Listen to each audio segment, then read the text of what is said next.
For the first time in decades, the world last year retreated in progress towards the Sustainable Development Goals. In the headlines here, we've been discussing vaccine inequality and the profound impact that will have on socioeconomic recovery in low and lower middle income countries. We know that many different stakeholders need to work in concert for global recovery to happen in a significant way. Today, we're going to find out whether business schools engage with sustainable development goals, specifically how Insead is doing. Let's hear from Insead Dean Ilian Mihov. Good morning, Dean. Good morning, Michelle. Good to have you here with us. So I understand that 1/3 of the courses at Insead are now contributing towards the SDGs. Was that the result of a defined target? Well, the target was to start introducing sustainability more and more in the curriculum. We actually started in 2017. We reviewed the curriculum and we introduced a set of required courses on business and society. So every student had to go through these courses. But in addition to this, we have started introducing in each one of the required courses materials on sustainable development goals or issues related to business and society. I think that's where the world is heading, so we have to respond to that. Now, you spoke recently, Dean, at a platform that empowers female entrepreneurs, a platform that Insead has been a strategic partner with since 2006. I'm talking about the 2021 Cartier Women's Initiative Awards. Mm-hmm. And you spoke on the topic opening doors from mentorship to sponsorship. Tell us, as an enabler, what has been key to being able to do that at Insead? Well, I think that for us in general, diversity, not just gender, has been part of our DNA since 1959 when Insead started in Fontainebleau. The school was founded with the with the idea to promote peace and prosperity by bringing people together from all over Europe. It was started as an idea to create peace among warring nations. So the Germans, the Brits, the French, instead of fighting with each other, could actually do business together. Throughout the next 60 years, diversity has been everywhere at Insead, where it is national, ethnic diversity, and gender diversity started in 1967 when the first two women joined Insead. So for us, this is part of our DNA. This is who we are. We have 90 nationalities in our programs, in our MBA programs, and we are now fighting to get closer to a gender balance.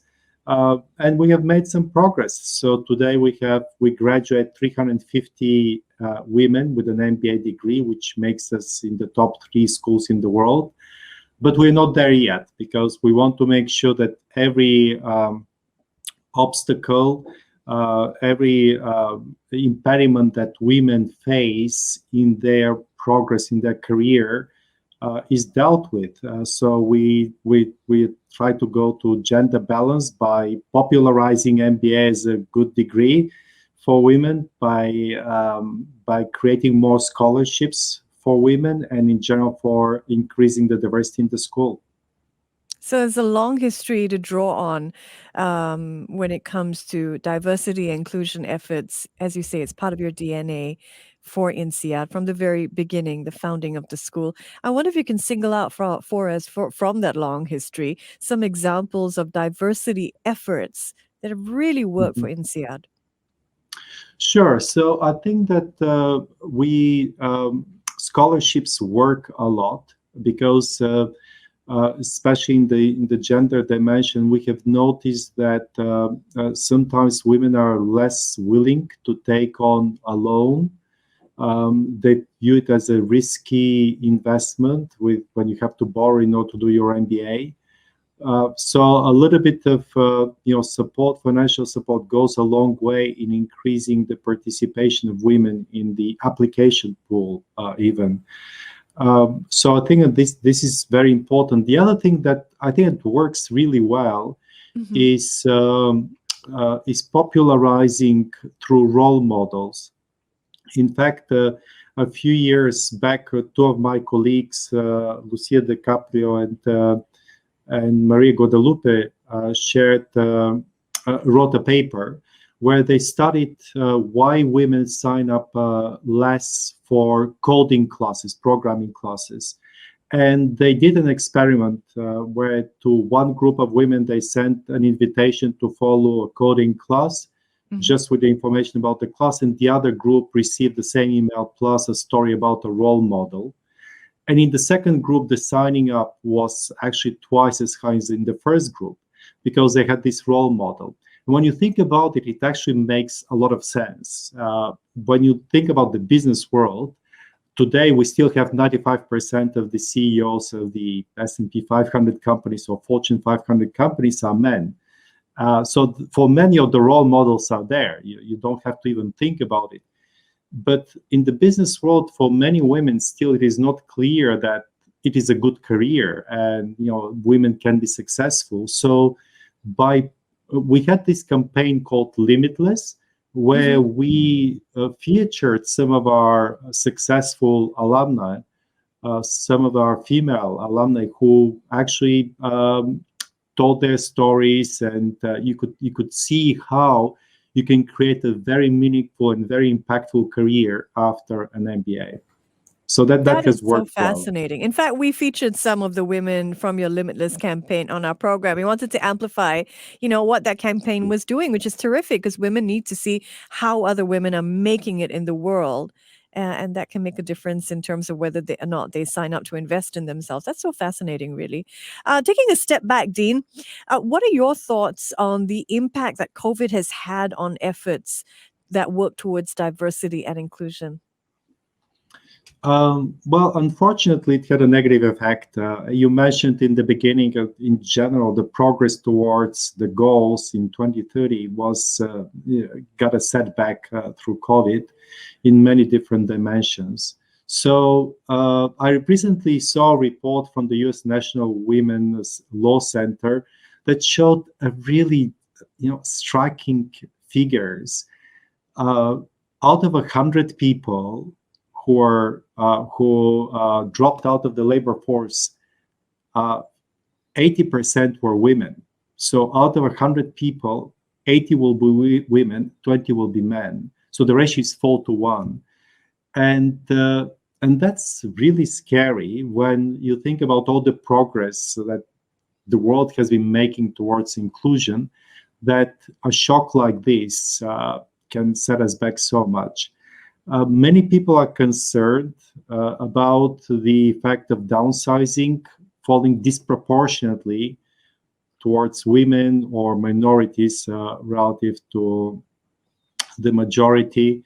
We have actually done our own study at Insead, and 57% of our alumni were very concerned that COVID-19 will negatively affect the gender balance, or actually was already negatively affecting gender balance. So unfortunately, we have seen these setbacks. Hopefully, with the recovery, we'll be able to regain all this lost ground. So with COVID increasing poverty and unemployment, that's made the climb towards gender equality even more uphill. Do you think enough organizations understand the ripple effects of inclusion, which by the way was a theme for the Cartier Initiative Awards? It touched on this idea of ripple effects. So why is it that more organizations don't seem to get it, to understand the ripple effects of inclusion? Well, I think that I'm willing to think in more positive terms. Actually, I think that more and more organizations are seeing the positive effects, and they're working to improve diversity and inclusion. It is part of the mainstream discourse, and I don't know exactly why it is coming on the agenda today. Is it because the new generation is very passionate about this? Or is it because all of the employees feel that unfair practices or biased practices will not be tolerated? But we can see across organizations that more and more organizations are thinking about this. I mean, we have done some studies. So one of our colleagues, Professor Zoe Kinias, Associate Professor of Organizational Behavior, and she's actually leading our Gender Diversity Initiative, proposed a few actions. So she has done research on this. So she calls this the behavioral design-based approach, which is advocated by Iris Bonnet. She's the academic dean of Harvard Kennedy School of Government. And this design-based approach basically requires clearer, fairer rules and systems to be implemented in organizations so that things are transparent and clear. And instead of trying to persuade managers to remove stereotypes about race, gender, and so on, which I even don't know exactly how you can do, companies should actually increase and improve the formality of the hiring process. So there are clear criteria. There is little room for prejudices and biases. The other things that Zoe was doing, which was also very interesting, I think is called self-affirmation or psychological interventions of this type, which requires, it's a very simple tool. It requires that people think about their values before they start a task. So they have to write down about their core personal values. And when they start with these, later on, actually they show much less bias and much less stereotypical thinking, rather than if you just go into this. And that's just such a simple thing to do. In this session that we had with Cartier, the panel discussion, from mentorship to sponsorship, there were a lot of really great ideas. But I think that today what is missing in the organizations is that the willingness is there. I don't think that, I'm sure that there are some companies that are not willing to do that, but most of the companies that at least we deal with and I have been talking to, they want to do something about this because they realize that it is good for the company, it is good for the employees, it is good for the shareholders, it's good for everybody. Sometimes there is lack of understanding what is needed, what is mentorship, what is sponsorship. And still many companies think about mentorship of, okay, every woman that joins a minority, new recruit, they have to be mentored how to deal with the organization. But mentorship is not enough. Sometimes you reach a plateau. In the beginning it is helpful, but then you reach a plateau and you don't move forward. Sponsorship is a different issue. Sponsorship is actually the advocation, the active involvement with the person, with the woman, with the minority person in the group, and actively championing them, uncovering their strengths and promoting their strengths in the organization. And sometimes I can tell you from my own experience, you're a little bit reluctant to, you have to give responsibility to the persons, not just encourage them, but you have to tell them, okay, now you are the one who will be leading this organization, or you'll be leading this department, and you have these responsibilities. And often there are reluctance to do that. There's a little bit of fear. So doing these things is much more important than just encouraging, improve your skills in this and that, and mentoring. It's such an interesting distinction, Dean. We could have you back on the show for just a session on the difference between, mentorship and sponsorship. That's fascinating. To the bigger question, though, for listeners who are just tuning in and they're thinking, I want to lay a foundation for inclusivity within my organizations. What do you say to leaders in terms of where to start and what to think about in terms of guiding them on this journey? The class that graduated this year in July, our MBA class, had an amazing speaker for their graduation. His name is Tidjane Thiam. He's from Ivory Coast, graduated in 1988 from Insead, and went on. He was the CEO of Prudential, then the CEO of Credit Suisse. Always, they call him the first black CEO of a FTSE 100 company, the first black CEO of Swiss Bank, and so on. So he has gone through a lot of great achievements. He was in the government of Ivory Coast earlier before that, and he's an amazing person. But what he said is just resonates so much with me. One of the things that he said during his speech, he said, talent is everywhere. What is missing is opportunity. So when you think about this and what the leaders listening to this broadcast could do, is actually give opportunities and advocate for inclusion, for equitable inclusion of the employees, and hire these people that sometimes might not be like you, and you might be a bit uncomfortable in having them around you. Mm-hmm. And then, as I mentioned earlier, clarity and consistency is very important. So a clear and consistent definition, for example, of success in the name of championing diversity and inclusion is very important. So I would say, just give opportunities. Look at your people. They are talented. There is talent everywhere in the world. Our responsibility is to give opportunity to these people.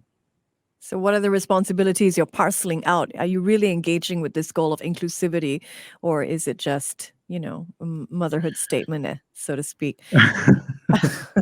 I want to move on to, we're running out of time, Dean, but we will have you. Will you come back on, Dean? You're such an inspirational figure and you have so much to share. Oh, I mean, I'll be happy to come out. I love your radio station, and we can talk about a lot of things. I just want to have a whole series called Conversations with the Dean.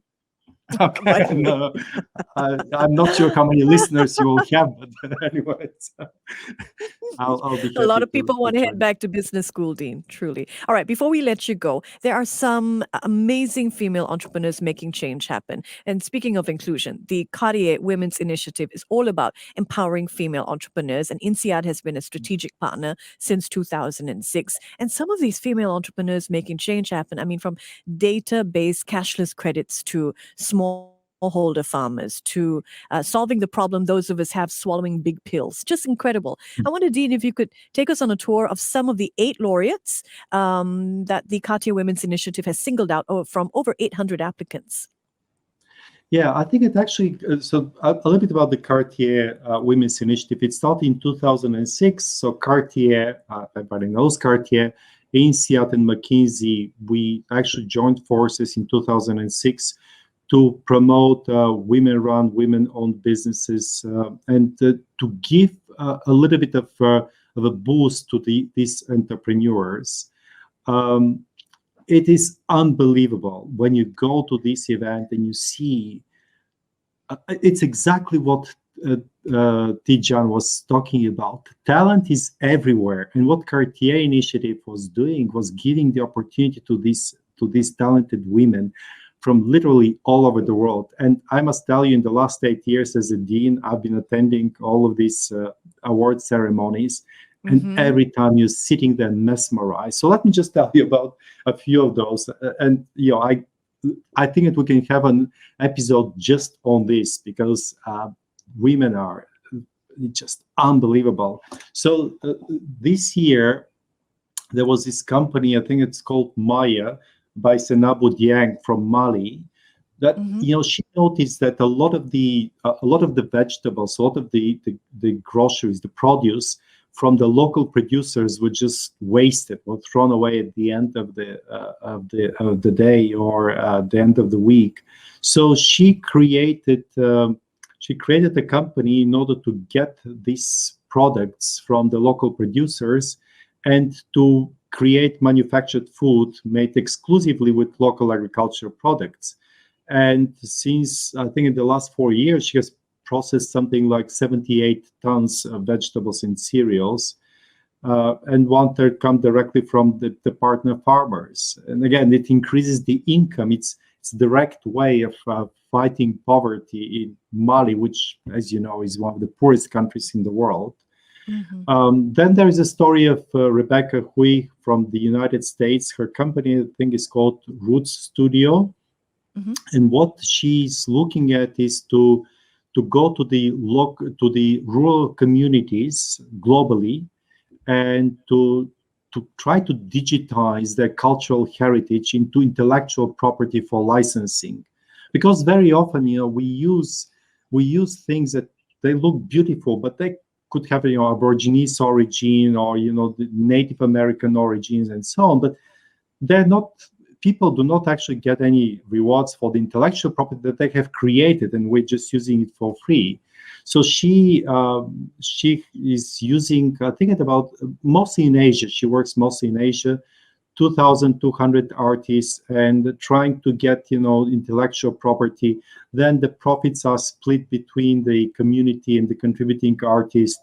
And again, this is really a great way of first making the world a better place by recognizing these contributions from the local artists, but also increasing the income of these rural communities. And then the last one, because I know we're running out of time, is Andrea Barber. She's from Spain. And Andrea's company works directly in the field of renewable energy. And one of these key sustainable development goals of reducing climate change and carbon dioxide emissions. So she noticed that designing solar plants it's complicated task. It requires a lot of engineering, and sometimes companies might be reluctant, or communities might be reluctant to do this because of all the difficulty in designing this. So she created a software called PV Design. It's cloud-based, where you basically upload the picture, the location of the solar plant that you want to design, the kind of equipment you want, and so on. So then the software actually, in a few seconds, you can download the entire engineering documentation required for the project.